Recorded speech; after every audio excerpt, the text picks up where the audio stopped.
Hey, Holmes here, and we're back with some more Mortal Shells. Today we are going to be taking on the Eternal Narthex. And this area, it's pretty big, and most of the big areas are just filled with nothing actually. But there are some areas that are like, it looks kind of like a maze, and I'll show you guys what I mean. Once we get there, these big guys, you can just use your weapon ultimate skills to do a lot of damage to them, or you can just dip back and forth and just chip away at their health if you want. But I forgot to plunk in a little upgrade before we headed out, so let's go ahead and do that. This upgrade right here is the upgrade we picked up right before we end off the video yesterday, or not yesterday, the previous episode. And what it does is it will allow you to gain your resolve a lot faster, so we can do more ultimate attacks, and we can take out those big dudes faster, because there is quite a bit of them in this area. And then there's those Black Knight dudes with the pole arm, and then there's also the guys with dual swords, and I'll show you guys what I'm talking about once we get there. These rapier chicks, they stun really easy, so pretty much once you hit them they'll stagger, but this one just decided to hit me a few times, so there's that. And you can parry them, but I don't know, I can't really get the parry timing down for the enemies in this area, so I'm just gonna sacrifice a heal here, or use a heal. It's not really a sacrifice. Our objective is to open the gate, but we can't open the gate until we get rid of the three torch things, the fire things that's scattered all over the map here. Well, there's three, and it's not really scattered, I guess it's like lined up. It's one on the far left, one on the middle, and then one on the far right. And if you guys watch, I believe, episode 2, when I was setting up my character build, we came here briefly just to get the upgrade for the hammer and chisel for the weapon ultimate, and it was right there next to that bonfire thing. There was a weapon or item, the perfume, to upgrade it, but I didn't hit the fire itself, so the thing is still up. And these archers, they shoot 3 times, okay? So if you see them lock and loaded, their crossbows, just harden and wait for them to finish shooting before engaging them, because they do a lot of damage. Those arrows, oh my god. And this guy knocked me out of my shot. I thought he was, I don't know, I thought I can kill him before he hits me, but I was wrong. Ooh, almost got me again.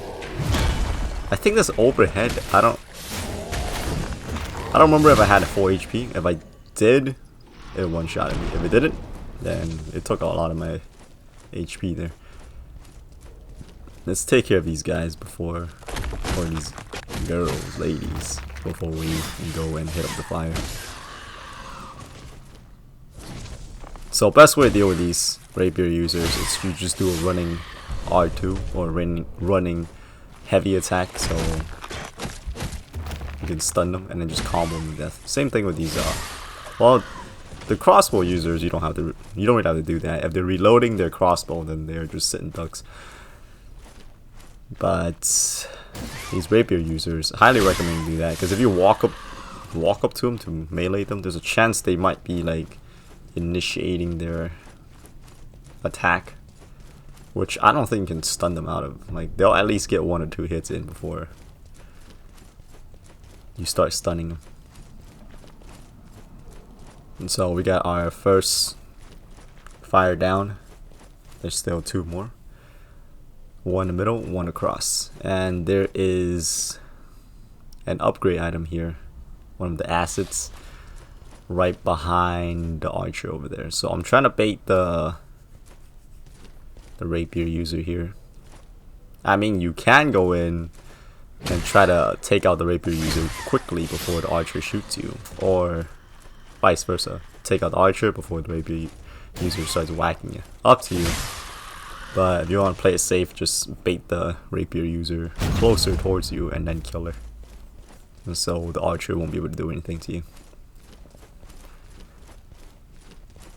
Alright. And then we can just head on over towards the center. Be careful once you hit the center fire, because there's gonna be 3 raids that's gonna pop up after you hit it. And they're not as crazy as the icy ones, but they do have these, like, they shoot these things out of the ground. Yep. Oh, they're getting 3 shots in. But they stagger just as much as the rapier users and the previous raids. So yeah, if you got roughed up there, if you want to parry to get your HP back, you can do that, but I don't know if I'm gonna risk doing that. I'm gonna show you guys where to get the Solomon's, I think it's a Solemn offering or Solomon's offering, it's one of them, which is gonna be over here. Watch out for the wraiths. There's a few here, you don't have to deal with all of them. And you can also harden to avoid taking damage from, with those ground spikes. I let go of hardening too quick, so I still got knocked back, but I didn't take any damage to that one.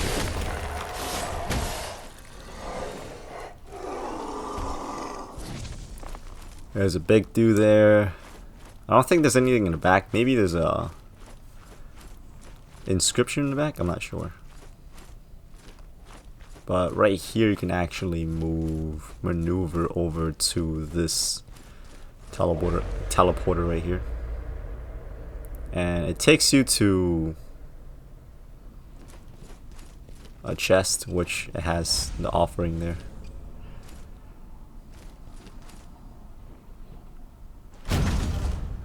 There it is.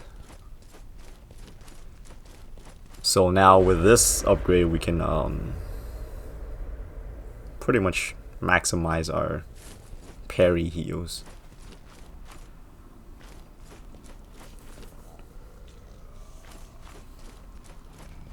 And right here, if you hug the right side, those 2 guys will not get triggered. I mean, you can fight them, but you don't have to. Right here, there's some more villager guys. Actually, this little part leading up to the 3rd and final fire thing that we need to push. They're all gonna be villager dudes from Fulgrim. Yep, there's nothing special about them. They just, I don't know why they're here actually. There's probably lore about it. I just don't know it.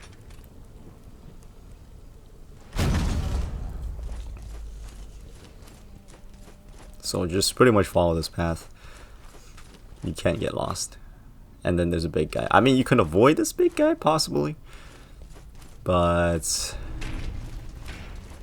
I'm gonna take him on just in case, because I don't need him following me up there, because there's a lot of those villager guys right up top. Goodbye. And see how fast our resolve comes back now. Yeah, see, we already got it back. Yeah, that upgrade we got out in the last episode is really useful, especially for those of you guys who rely on these weapon ultimates to take down enemies real quick. Yeah, if you have, because one of the shells has like 5, and if you have that shell, then you know, when you have this, you can pretty much get your resolve up to max in no time. And if you come across like a semi-tough enemy, or if you get into a boss fight, you can just like spam the shit out of your weapon ultimate and get some easy kills like that.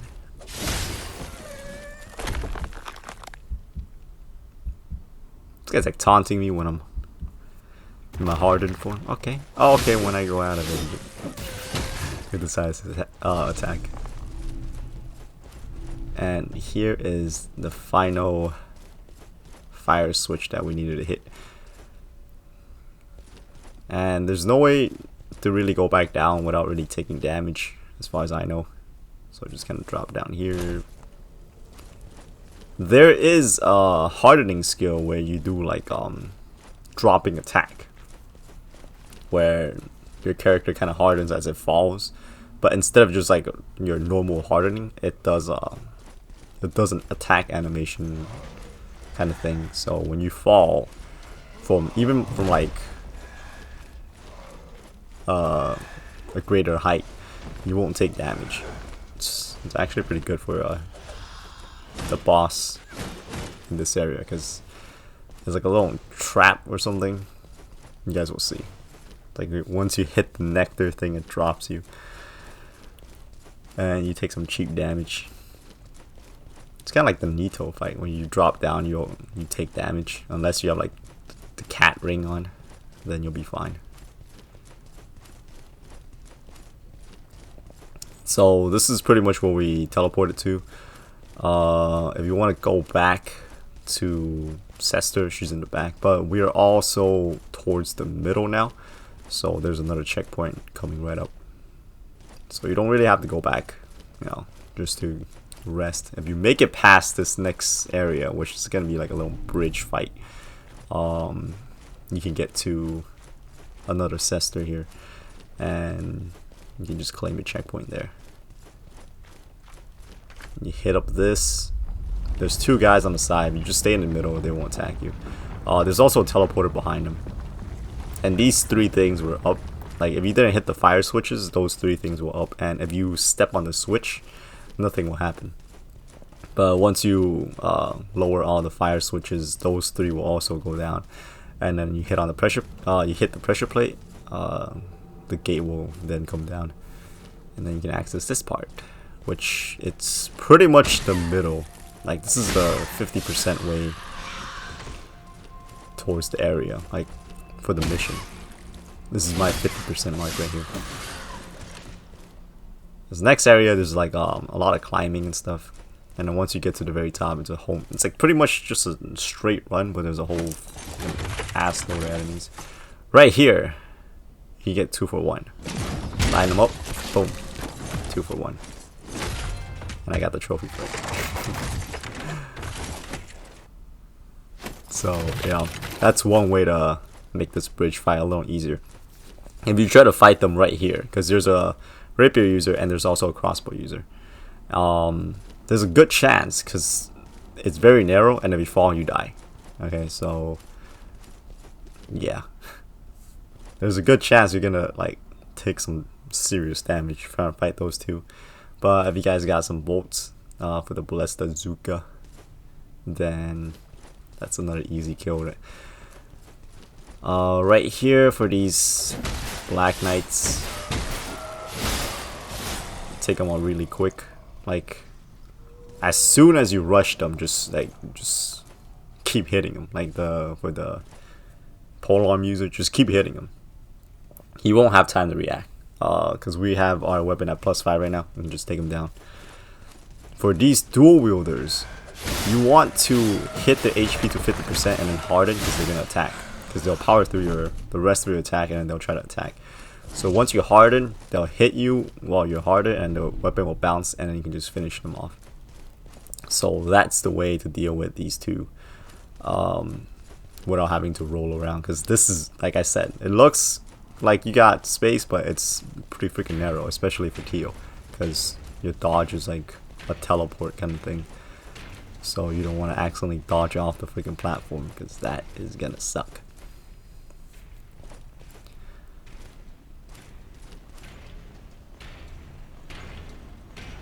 Just waiting for this guy to get close.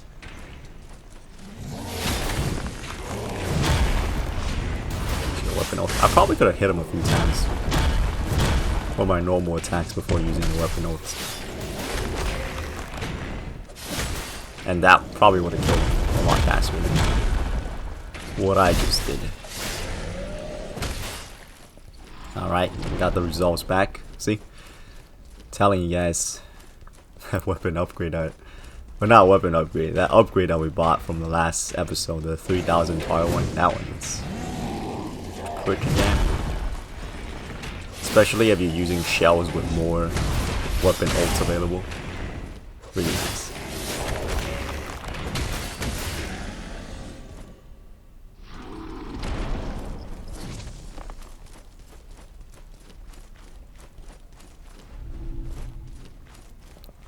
We will deal with these guys and get that item on the next episode. Right here, I want to focus upgrading my my current shell here, so we can get the teleporter. Or yeah, it's like infinite use. It's like you can choose all the cesters to warp to, so it's pretty freaking useful. Like if you want to head back to Fulgrim Tower, and then do some purchasing stuff there, or like with the vendor there, or whatever, or switch shells there. It's this item's really useful.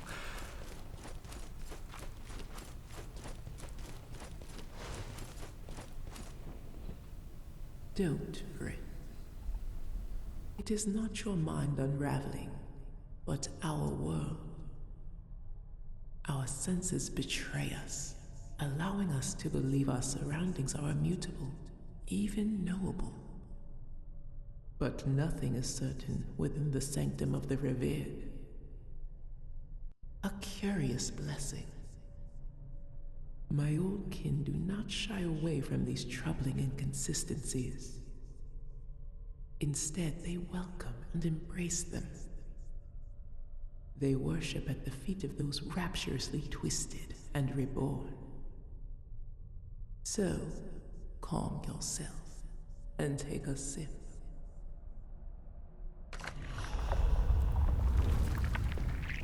So we don't have enough for any upgrades, and I'm just gonna use all my glimpses and all my saved up tars, because we're not really gonna save them from for anything else.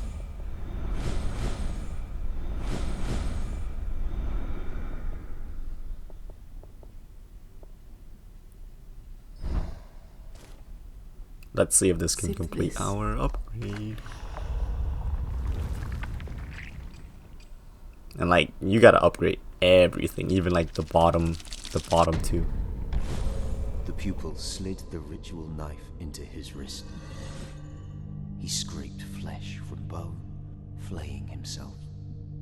A low moan escaped his lips as anguish and pleasure intermingled freely. The sages accepted this offering, tossing his bloody gift into the flames. It was madness, yes, but his sacrifice was beautiful.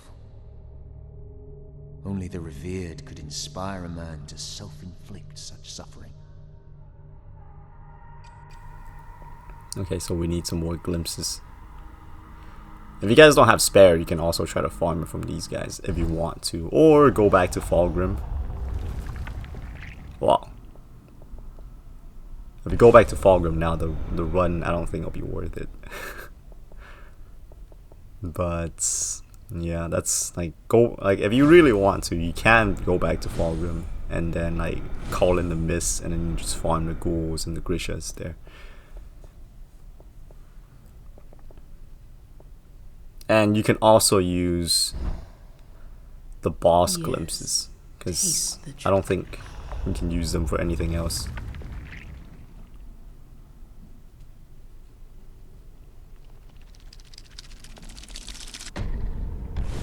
I'm unrecognizable. A ghoul. Or perhaps a ghost, haunting this empty household. But I'm not unworthy of pity. Not yet, at least. A merchant dared to speak to me. He was a hideous fellow, but a kindred soul, I suppose. He mentioned a colony of sorts where my misfortune would be cured. He did not name its price.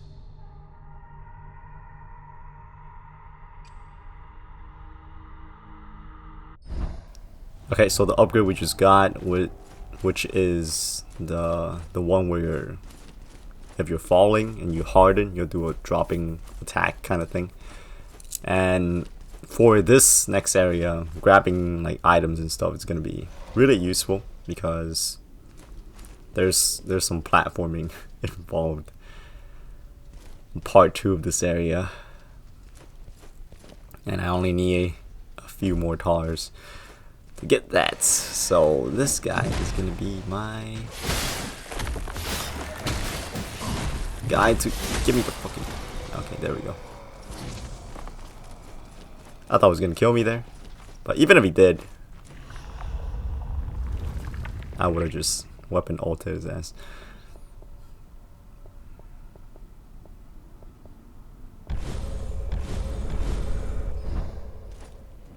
Yeah. Okay, we need to use all of these extra glimpses right here just to get the final upgrade Sip this. for our shell.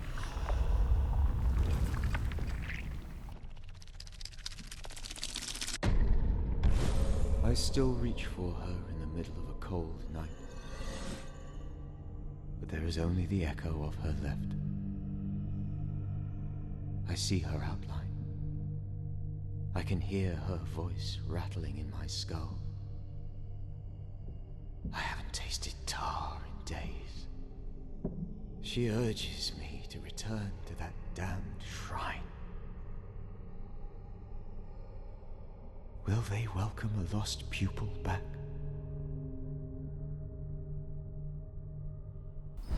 Okay, so once you get Perhaps all it's your time to make some upgrades, she's gonna new tell you like, memories. yeah, why don't you make some more new memories?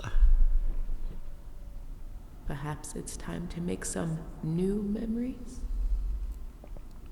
Okay, now so when you talk to her, instead of the upgrade tree that pops up, the shop pops up, and then this golden mask right here, it's the infinite teleport item. So wherever you are, you can use it, and you can go to whichever sister you desire.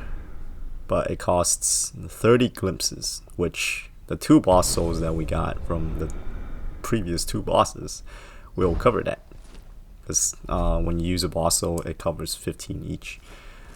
And Perhaps it's time you to can't make some upgrade weapons with souls or use it for anything else other than to buy things as of now, as of September 28, 2020, unless they update the game some more. But yeah, so when you use it, see all the checkpoints that we unlocked previously, it's now available for us to teleport to, and like I said, you can just keep using it. But yeah, that's pretty much gonna wrap it up for this episode. So I thank you all so very much for watching, and I'll see you all next time. Holmes out.